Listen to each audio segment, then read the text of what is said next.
Kami sampaikan kembali informasi pilihan pagi ini.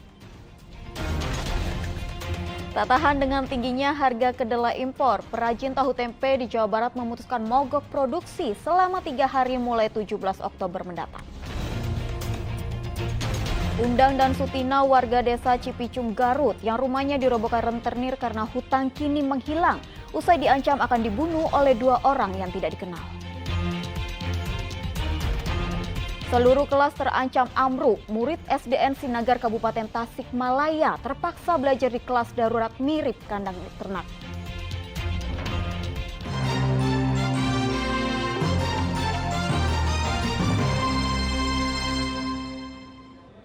Tim SAR gabungan dari BPBD, Basarnas, Tagana, dan relawan masih mencari korban atas nama Endang yang hilang terseret banjir di Cihaur-Beti, Ciamis, dan terpental ke Sungai Cibuyut. Sayangnya jasad korban belum ditemukan. Dengan menggunakan perahu karet, tim SAR gabungan dari BPBD, Basarnas, Tagana, dan relawan menyusuri Sungai Citanduy. Mereka mencari jasad Endang, pengendara motor yang terbawa arus saat melewati banjir di Cihaur-Beti, Kabupaten Ciamis, dan terpental ke Sungai Cibuyut pada Jumat pekan lalu. Namun pencarian hari keempat belum membuahkan hasil. Jasad korban belum ditemukan. Proses pencarian juga terkendala oleh arus sungai yang deras. Sekarang sudah dari mulai hari kedua, ketiga, dan sekarang udah mulai sisir sungai. Di air sudah tidak di darat lagi. Gimana hasilnya, Pak? Sampai sekarang pukul 13.22 masih nihil. Masih nihil. Jadi karena memang airnya luar biasa deras dan debitnya sangat tinggi hari ini. Dari mana aja nih pencarian, Pak? Tim Pencarian yang turun pada hari keempat ini ada 3 perahu. 3 perahu, yang pertama adalah BPBD Kabupaten Ciamis, yang kedua ada dari Basarnas Posar Tasik, dan yang ketiga adalah dari BPBD Kota Banjar. Rencananya pencarian korban atas nama Endang akan dilakukan selama 7 hari. Jika tidak membuahkan hasil, proses pencarian akan dihentikan. Eko Setiabudi melaporkan dari Kabupaten Ciamis. Kasus rentenir yang robohkan rumah warga karena hutang di Kecamatan Banyuresmi, Garut memasuki babak baru. Undang dan Sutina yang merupakan korban sekaligus pemilik rumah kini menghilang usai diintimidasi dan diancam akan dibunuh jika mereka hadir ke ruang persidangan. Kasus ini pun sudah dilaporkan ke pihak polisi. Masih ingatkah Anda dengan kasus rentenir yang merobohkan rumah Undang di Desa Cipicung, Kecamatan Banyuresmi, Kabupaten Garut karena hutang 1,3 juta rupiah? Usai rentenir berinisial A ditetapkan sebagai tersangka, Undang dan istrinya Sutina, korban sekaligus pemilik rumah, mendapat ancaman dan intimidasi dari 2 orang yang tidak dikenal. Undang dan keluarganya diancam akan dibunuh apabila hadir ke ruang persidangan menjadi saksi atas kasus yang menimpa dirinya. Ancaman itu diketahui dari surat yang dikirim Undang kepada seorang pimpinan pondok pesantren, tempat Undang dan istrinya tinggal usai rumahnya dirobohkan. Kini Undang dan istrinya menghilang. Mereka pamit 8 hari yang lalu untuk menengok rumahnya yang sedang dibangun, namun hingga kini belum diketahui keberadaannya.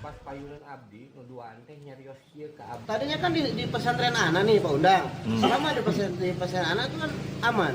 Nah setelah dia izin pulang, menengok rumahnya dan mengambil tas anaknya, setelah itu tidak pulang lagi. Datanglah surat pengancaman yang ditulis oleh Pak Undang bahwa ada yang mengancam seandainya Pak Undang masuk atau datang ke ruang sidang, Pak Undang dan anak istrinya akan dibunuh. Itu yang isi surat tersebut. Sudah berapa hari hilangnya jadi, Pak?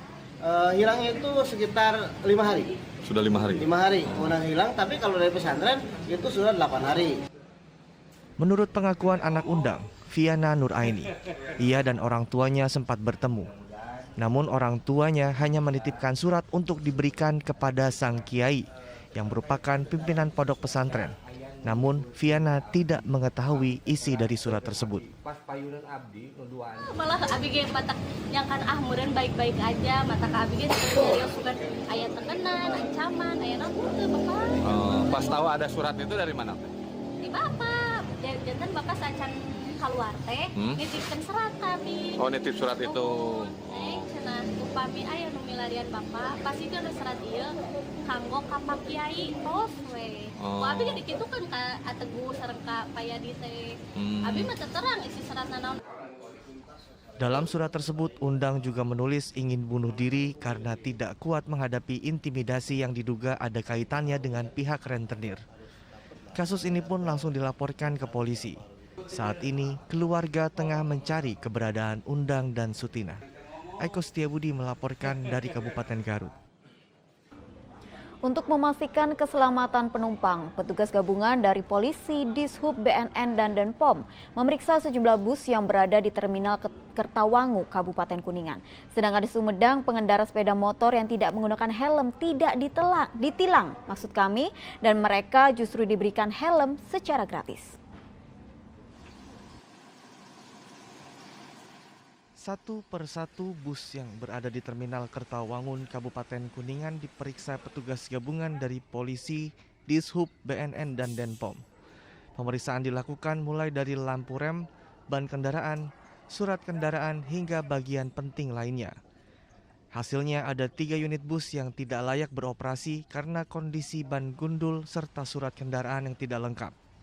Jadi layakan kendaraan, tadi kami sudah melakukan pemeriksaan, kami dapati ada 3 bis yang tidak layak jalan, yaitu dari kondisi ban yang kami pantau, dari Dishub juga sudah melihat, di mana ban itu sudah tidak layak jalan, sudah terlihat kawat yang kami anggap itu cukup berbahaya. Sehingga tadi kami sepakat untuk bis tersebut, kami sarankan untuk mengganti ban terlebih dahulu, baru bisa beroperasi kembali. Kemudian juga untuk beberapa travel kami dapati, ada yang melanggar secara administrasi yaitu seperti SIM maupun STNK yang kami laksanakan penindakan. Pemeriksaan yang dilakukan dalam rangkaian Operasi Zebra Lodaya 2022 untuk menjaga keselamatan penumpang. Selain memeriksa kendaraan, BNN Kuningan melakukan tes urin kepada para sopir bus dan travel untuk memastikan sopir dalam kondisi sehat tidak dibawa pengaruh narkoba. Berbeda di Kabupaten Sumedang, tepatnya di kawasan Bundaran Alam Sari, Kota Kaler. Pengendara sepeda motor yang melanggar lalu lintas khususnya tidak menggunakan helm tidak ditilang. Mereka justru diberikan helm berlabel SNI secara gratis. Ya buat pelajaran aja sih, kalau kan buat keselamatan. Ya, tadi dikasih apa Kang? Helm. Dikasih helm, malah dikasih helm ya Kang ya? Perasaannya gimana Kang? Ya? Perasaannya gimana? Ya gimana ya? Ya itu mah intinya buat pelajaran kita aja, kalau nggak pakai helm 1 atau 2 ya nggak usah jalan. Di sela-sela operasi Zebra Lodaya, Polres Sumedang juga membagikan paket sembako kepada puluhan sopir angkutan umum. Dalam 4 hari digelarnya operasi Zebra Lodaya di wilayah Sumedang, polisi menemukan 150 pelanggaran. Agun Gunawan melaporkan dari Kabupaten Kuningan dan Kabupaten Sumedang. Berkas perkara korupsi Pasar Pelita yang menjerat mantan Kadis Koperindak Kota Sukabumi diserahkan Polres Sukabumi ke Kejaksaan Negeri Kota Sukabumi. 2 orang tersangka dan 1 kotak berkas kasus korupsi pembangunan Pasar Pelita diserahkan Polres Sukabumi ke Kejaksaan Negeri Kota Sukabumi. Tersangka berinisial AS, mantan Kepala Dinas Koperasi Usaha Kecil dan Menengah dan Perdagangan Industri Kota Sukabumi. Serta tersangka lainnya berinisial IW, seorang pegawai swasta dan keduanya diperiksa selama 5 jam. Usai diperiksa, kedua tersangka langsung kembali dijebloskan ke sel tahanan Polres Sukabumi. Kejari Kota Sukabumi mengatakan pihaknya telah melaksanakan tahap 2 perkara dugaan tindak pidana korupsi pembangunan Pasar Pelita yang merugikan negara sebesar 19 miliar rupiah lebih yang dilakukan penyidikannya oleh penyidik dari Polres Sukabumi Kota. SPDP sejak tahun 2018. Setelah sekian lama dilakukan penyidikan, alhamdulillah setelah dilakukan penelitian oleh kami Jaksa Penuntut Umum sejak tahun 2021 kami anggap lengkap berkas perkara baik formil dan material, sehingga pada hari ini telah dilimpahkan tersangka atas nama IR dan AS berikut barang buktinya kepada Kejaksaan Negeri Kota Sukabumi Kerugian negara itu 19 miliar 500 juta rupiah dengan tidak dilakukan pembayaran bank garansi oleh PT AK, sehingga negara dirugikan senilai itu. Kuasa hukum AS menyebut ada 2 dugaan kerugian negara yang akan dibuktikan di persidangan di Pengadilan Negeri Tipikor Bandung.